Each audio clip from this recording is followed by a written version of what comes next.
Hello everyone, YouTube channel पर आप लोगों का स्वागत है। आज जो हम टॉपिक करने जा रहे हैं वो है इक्वेशन ऑफ मोशन को ग्राफिकल मेथड से रिप्रेजेंट करना। As you know, there are three equation of motion. v is equal to u plus at, s is equal to ut plus half at square and v square minus u square is equal to 2as. These are three equations of motion and represented by graph. First equation of motion v is equal to u plus at mean हमें एक ऐसा graph चाहिए जिसमें u की भी कुछ ना कुछ वैल्यू गिवन हो। वैसे तो हमारे पास एक ग्राफ होता है जो स्पीड टाइम ग्राफ, हमें ये स्पीड टाइम ग्राफ को लेके रिप्रेजेंट करने हैं। अब स्पीड टाइम ग्राफ ये भी है हमारे पास और स्पीड टाइम ग्राफ ये भी है। यूनिफॉर्म एक्सेलरेशन के केसेस में हमें ये रिप्रेजेंट करने हैं। इसमें ये डिफरेंस है कि इसमें u की वैल्यू 0 है, इसलिए हम इसको नहीं ले सकते क्योंकि हमें एक ऐसा ग्राफ चाहिए जिसमें u की कुछ ना कुछ वैल्यू हो।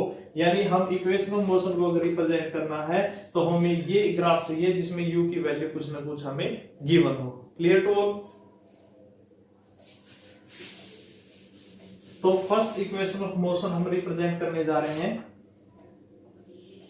ये हमारे पास ग्राफ है स्पीड टाइम ग्राफ जिसमें u की कुछ ना कुछ इनिशियल वैल्यू है 0a,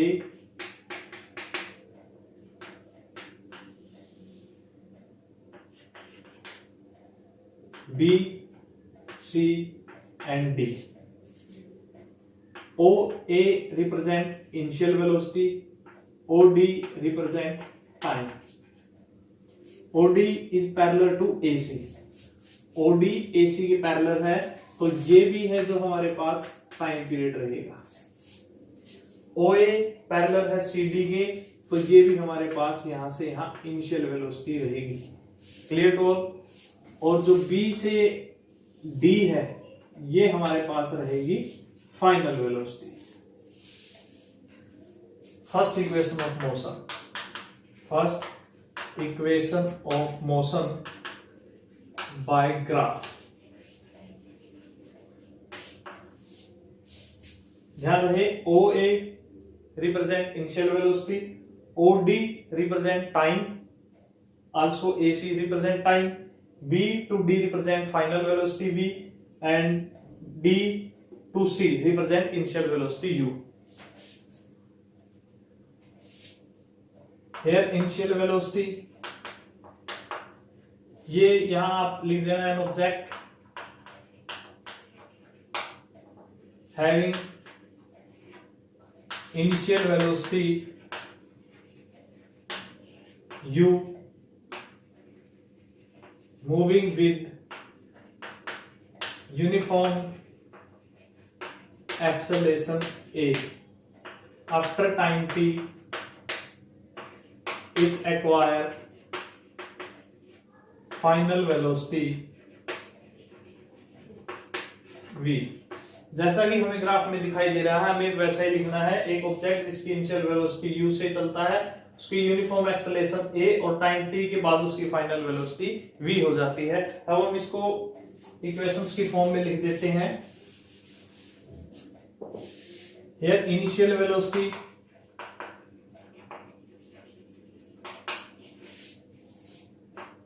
u जो रिप्रेजेंट की जाती है यहां OA से, OA that is a U. Clear to all? Final velocity इसको आप यहां लिख दीजिए, that is a OA. Final velocity V जो रिप्रेजेंट की जाएगी BD से, BD। ये हमने वो एक्सिस दिखाई है, वो टर्म दिखाई है जिसे इनिशियल वेलोसिटी OA से रिप्रेजेंट करते हैं, फाइनल वेलोसिटी BD से रिप्रेजेंट करते हैं। और हम जानते हैं जो OA है वो इक्वल टू है CD के। Clear to all? Hence BD जो B से D है वो बना है BC प्लस CD से, BC प्लस CD से। Clear to all? BC plus CD। तो BC की वैल्यू हमारे पास नहीं है, हमारे पास सी डी की वैल्यू है, that is a u. C D की वैल्यू हमारे पास यू है और बी डी की कंप्लीट वैल्यू है वी, यानी v is equal to B C plus u. ये जो हमारे पास गिवन क्वांटिटी है हमने उनको राइट डाउन कर लिया। हमारे पास बी डी की वैल्यू है v, हमने इसको एज इट इज लिख दिया, बी डी को तोड़ दिया B C plus C D में, और सी डी की वैल्यू हमारे पास u। अब हमारे पास कौन सी वैल्यू नहीं है, हमारे पास बी सी की वैल्यू नहीं है, बी सी की। इस ग्राफ में देखिए बी सी की वैल्यू नहीं है हमारे पास, बी सी क्या है, तो ये एक ट्रायंगल बनता है ABC, जिसके अंदर ये होता है स्लोप जो एक्सेलेरेशन को रिप्रेजेंट करता है, ये है टाइम, तो ये हम निकाल सकते हैं। हमें पता है we know that slope mean acceleration. और पिछले टॉपिक में हमने पढ़ा था स्लोप कैसे निकाला जाता है, दिस क्वांटिटी बाय दिस, यानी BC by AC, BC by AC। और हमें पता है OD is equal to AC is equal to T। OD जो टाइम पीरियड के इक्विवेलेंट है वो AC के पैरेलल है, तो यहां पर जो OD है वो AC है, वो टाइम के इक्विवेलेंट है। तो A is equal to BC by T, तो यहां से हम BC की वैल्यू निकालेंगे तो वो आ जाएगी 80। Clear to all? BC की वैल्यू is equal to 80। Put this value in equation first. Put this value in equation first. Equation first में BC की अगर हम वैल्यू रखते हैं, V is equal to 80 plus U, यानी V is equal to U plus 80. That is a first equation of motion by graphical method. First equation of motion V is equal to U plus 80 by this graphical method. दोबारा देख लीजिए, हमारे पास एक object है जिसकी initial velocity u है, with uniform acceleration है, after time t it acquire velocity v, final velocity v acquire कर लेता है। या ग्राफ के अगर हम एक्सिस से बात करें तो OA u को रिप्रेजेंट करता है, also CD represent u, OD represent time, also AC represent time, and BD represent final velocity. We don't know about BC। BD is equal to BC plus CD, हमने इसको तोड़ दिया parts के अंदर, जहां पर BD की वैल्यू हमारे पास फाइनल वेलोसिटी है, BC की वैल्यू हमारे पास नहीं है, और CD की वैल्यू हमारे पास U है। U पुट अप कर दिया। इस ट्रायंगल को लेते हैं हम, यहां से हम जानते हैं स्लोप है जो एक्सेलरेशन को रिप्रेजेंट करता है, स्लोप निकालने का फार्मूला होता है BC बाय AC। तो AC की वैल्यू पुट कर देती तो BC की वैल्यू आ गई 80, यहां हम BC की वैल्यू पुट कर देते हैं 80, इसको अच्छे से लिख देते हैं तो इक्वेशन बनती है V is equal to U plus 80। तो हमारे पास BC की वैल्यू जो 80 आई है, और हमारे पास एक तरीका और है जिससे हम ये बता सकते हैं कि BC की वैल्यू एक्चुअल में और क्या बनती है। देखिए ये हमारे पास फाइनल वेलोसिटी है कंप्लीटली V, ये हमारे पास इनिशियल वेलोसिटी है U।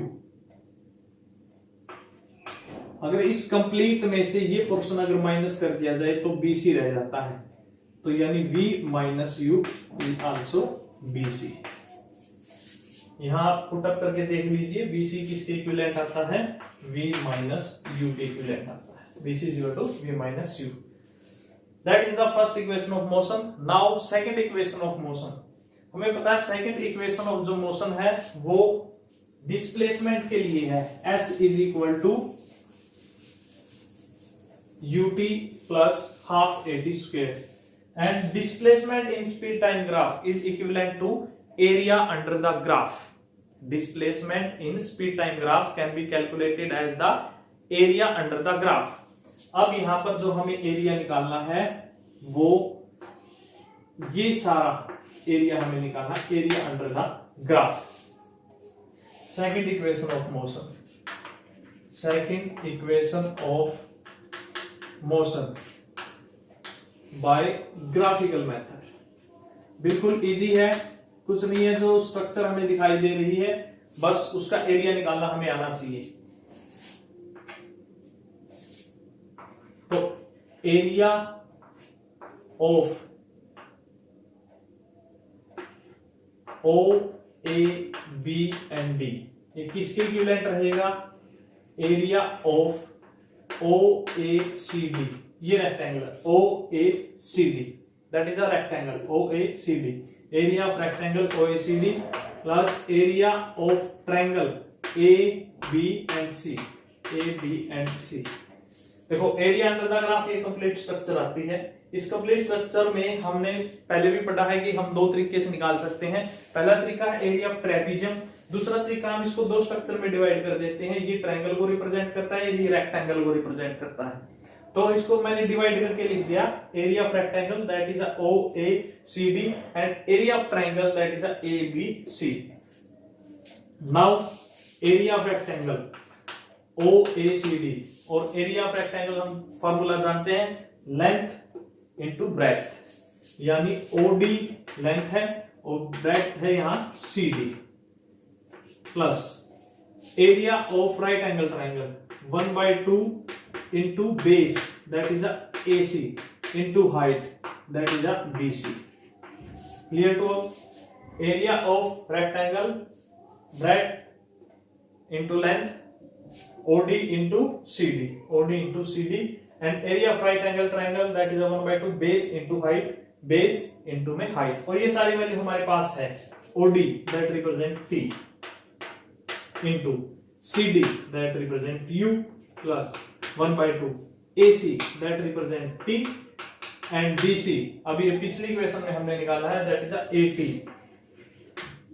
तो इसको लिखेंगे UT half A T into T square and area that is S, यानी S is equal to UT plus half AT square, that is the second equation of motion by graphical method।